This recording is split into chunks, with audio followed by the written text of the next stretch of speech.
might get in. I got in, but I got such a little It's sliver. like, we'll take $100,000. Well, Like, great, $100,000. really great, yeah. But okay, so let's look at this. Yeah, Let's just yeah. do this. Try Yeah. this for the people at home. In the last 39 years, if you put your money in the S&P 500, it's averaged 9%. Okay. So if you put $1 million in there, at the end of this time, you'd have 28.6 million.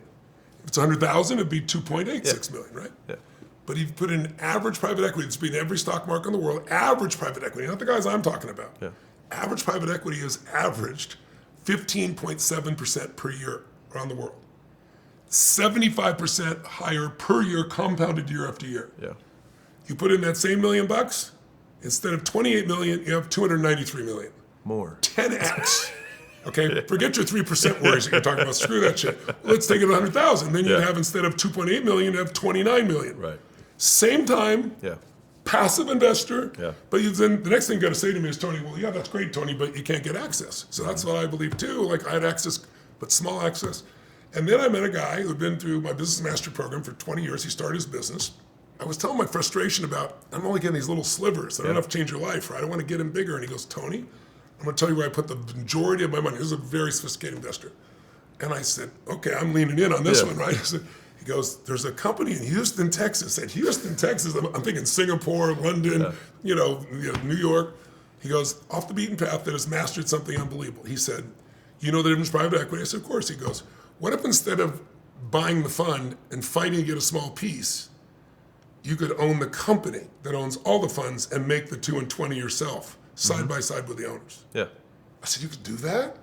He goes, there's only a few companies in the world that do it. These guys are brilliant to get what they call general partnership stakes. So you're a limited partner, as you know, if you go and you got a limited amount, you get in there. Yeah.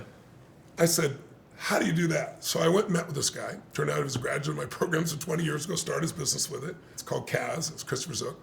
And I talked to Christopher, and so I put some money in with him. And the next thing I know, I got ownership in Vista. Not, I got a little slice of Vista, right? I'm getting the 2 and 20. So I have 95 of those companies now that I have a piece of. It is nothing but a cash machine beyond your wildest dreams. I get to work with the smartest people in the world. They're working all night, and I'm right beside them earning without working all night on those theses, right? And now the same thing with sports teams. I worked forever to get my first sports team, the LAFC, and you got to go through they look at a microscope through every part of your body. It's just ridiculous, right? But the rules have changed recently. And now, if you have private equity and the owners don't own other sports teams, there's some technicalities with it. There's a small percentage that you can buy. So I own I owned the Dodgers. When I was growing up, I couldn't be in right field. I couldn't afford a ticket, right? The Dodgers, I own the Golden State Warriors. I own the Pittsburgh Penguins. I owned Aston Martin's F1. I own a piece of all these businesses all through our business. Then I became partners with him and grew that business. When I met him, it was 1.8 billion. That was 4 years ago. Now we're at 11 billion just in AUM in that business. So the opportunity to grow is insane, but here's the problem. You had to be an accredited investor, which means you got $1 million net worth, or a qualified purchaser, 5 million. So your young people are going to go, I can't do that. I wrote this book because I found out, and it just passed 3 weeks ago. The House just passed a new rule. Why should the richest people in the world be the only people who get access to the most effective investments? Don't get me wrong. You got to diversify, but you got to have a significant port here if you get this kind of 10 times return. And so they were smart, because like they say, well, you're not sophisticated. Well, some people have $1 million, but they inherited it. They're not sophisticated, or they're a good business person, but they're not a good investor. So a group of people, I was arguing with this, and it wasn't me, it finally got resolved. 3 weeks ago, they passed the law. Now the Senate will pick it up in April.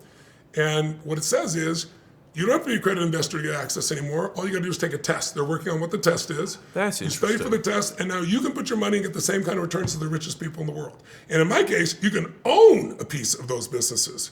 So when you're going to show people how to build their own business, the only challenge with their own business is, you and I both know, if there's any law of finance that everybody knows but very few people practice, it's asset allocation, right?